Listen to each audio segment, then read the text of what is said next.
Hello दोस्तों, अगर आप अंग्रेज़ी सीखना चाहते हैं तो आपके लिए ये वीडियो बहुत ही इम्पोर्टेंट है। आप बिगनर हैं, आप अभी नए नए हैं इस फील्ड में जहाँ पर आपको अंग्रेज़ी को सीखना है और अंग्रेज़ी फ्लुएंटली बोलना है, तो ये वीडियो आपके लिए बड़ा बेनिफिशियल होने वाला है। सबसे पहले तो वीडियो में मैं आपको ये बताना चाहता हूँ कि आप ज़िंदगी में क्यों अंग्रेज़ी बोलना चाहते हैं, क्यों आपकी डिज़ायर है अंग्रेज़ी को बोलने की। शायद आप सबके पास अपने अपने रीज़न्स होंगे कि क्यों आप इस कार्य को करना चाहते हैं, लेकिन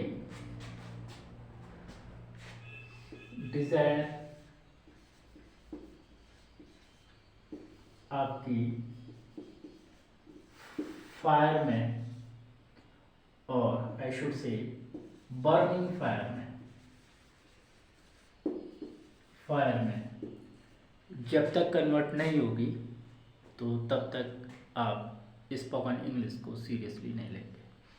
तो सबसे पहले हम स्टेप बाय स्टेप चलेंगे और सबसे पहला जो स्टेप है अंग्रेज़ी को बोलने का, अक्षर होते हैं सबसे पहले, और उन अक्षरों के कॉम्बिनेशन से वर्ड्स बनते हैं और वर्ड्स के कॉम्बिनेशन से एक मीनिंगफुल सेंटेंस बनता है।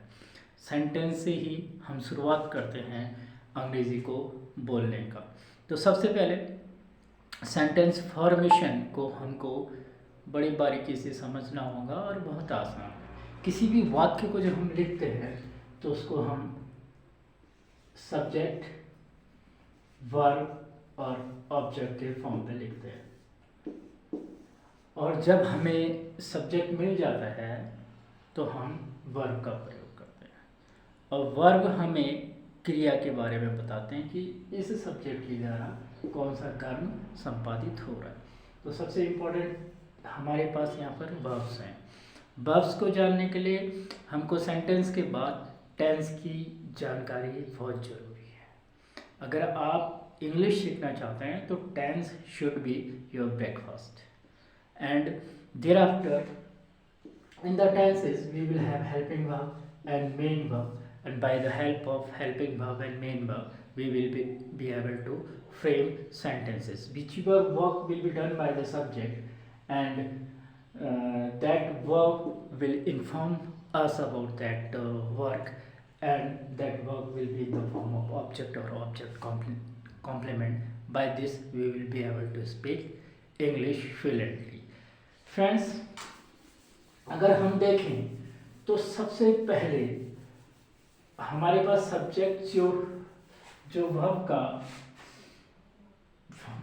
जो सब्जेक्ट है उससे जुड़ा होता है वर्ब, और उसके बाद ऑब्जेक्ट। इसको शॉर्ट फॉर्म में SVO बोलते हैं। एस आपके पास नाउन होगा या प्रोनाउन होगा या नॉन फाइनाइट होगा, नॉन फाइनाइट,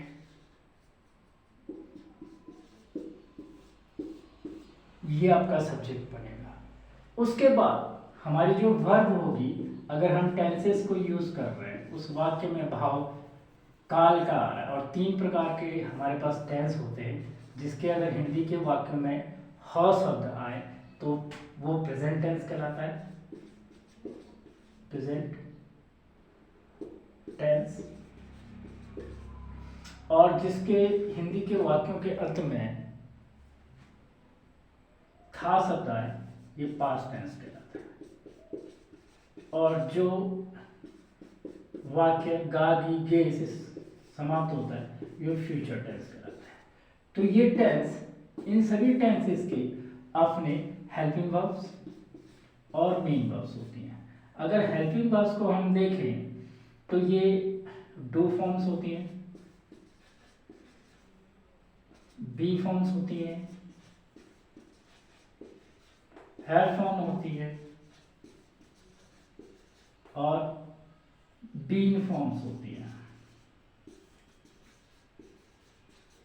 ये हेल्पिंग वर्ब्स होती है हमारे पास, और बहुत ही बारीकी से माइन्यूटली आपको बताया जाएगा कि ये tenses with in half an hour you will be able to understand tenses, the method which I will tell you in the forthcoming lessons. Today's very first chapter by which I am going to introduce you about this verb.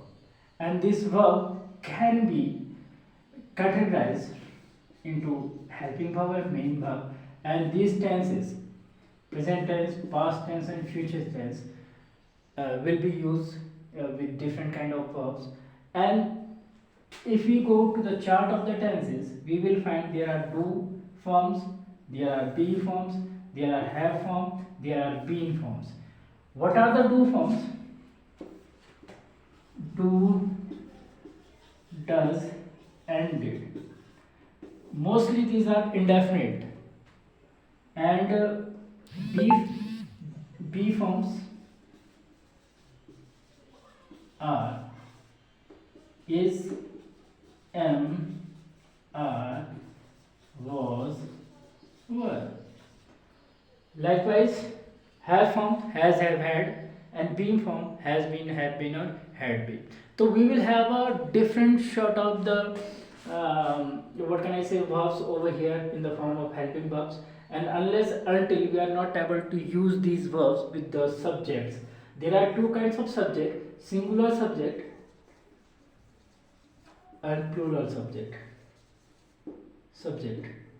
तो according to the number of the subject, एक वचन कर्ता या बहुवचन कर्ता जो हमारे पास होंगे उनके अनुसार हम डू, डज, डिड का प्रयोग करते हैं, या इज, एम, आर, वॉज, वर का प्रयोग करते हैं, या हैज़, हैव, हैड का प्रयोग करते हैं, या विल, शैल का प्रयोग करते हैं, या विल बी या शैल बी का प्रयोग करते हैं, या has been, have been, had been, will have been या शैल हैव बीन का प्रयोग करते हैं। एक छोटा सा एक नमूना है आपके आगे, और जब हम इनको पता कर लेते हैं तो हम सेंटेंस बनाना शुरू करते हैं।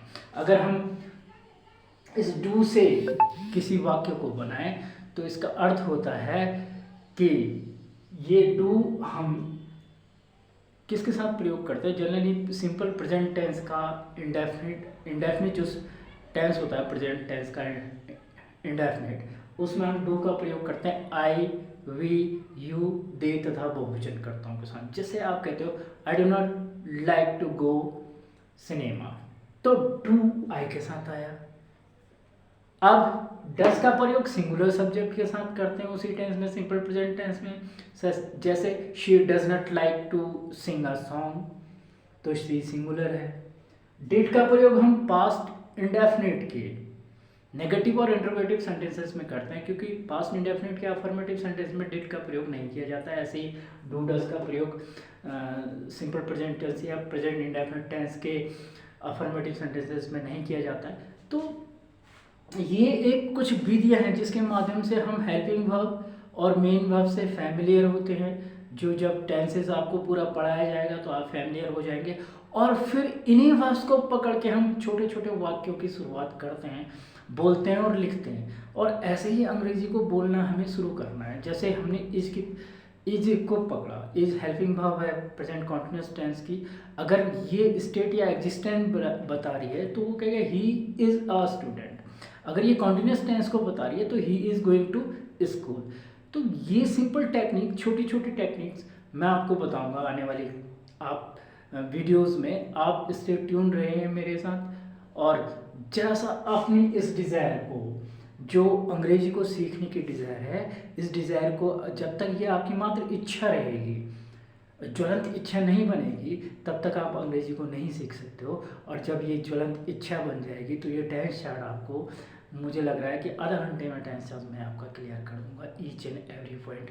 देयर आफ्टर SVO जो इसका सेंटेंस का स्ट्रक्चर होता है, देखिए इस सेंटेंस के स्ट्रक्चर से ही हम वाक्य बोलना शुरू करेंगे, और अंग्रेजी वाक्यों का ही खेल है। अभी हम सिर्फ छोटी सी बात आपको बताना चाहते हैं कि सब्जेक्ट और ऑब्जेक्ट तो हमको मिल जाते हैं, लेकिन वो सब्जेक्ट क्या ऑब्जेक्ट कर रहा है, क्या कार्य कर रहा है, वो हमको हेल्पिंग वर्ब्स बताएंगे, और ये पूरी संरचना या मेन वर्ब्स बताएंगी टेंसेस में। और आगे जाके नॉन फाइनेंस होती हैं, आगे जाके मॉडल्स होते हैं, आगे जाके फिर काफ़ी सिंथेसिस होता है, कॉम्प्लेक्स सेंटेंसेस होते हैं, सिंपल सेंटेंसेस होते हैं, क्लाउजेस होते हैं, वो बात की बात है। लेकिन आपको भारी भरकम वाक्यों के जगह सिंपल सिंपल वाक्य बोल कर लिख कर इंग्लिश को सीखना है। जैसे आपने कहा ही इज़ अ टीचर, अब ये एग्जिस्टेंस है या स्टेट है, ही इज़ अ टीचर, लेकिन इज का प्रयोग प्रेजेंट कंटिन्यूअस टेंस में किया जाता है, तो आप ये भी बोल सकते हैं he is going to school.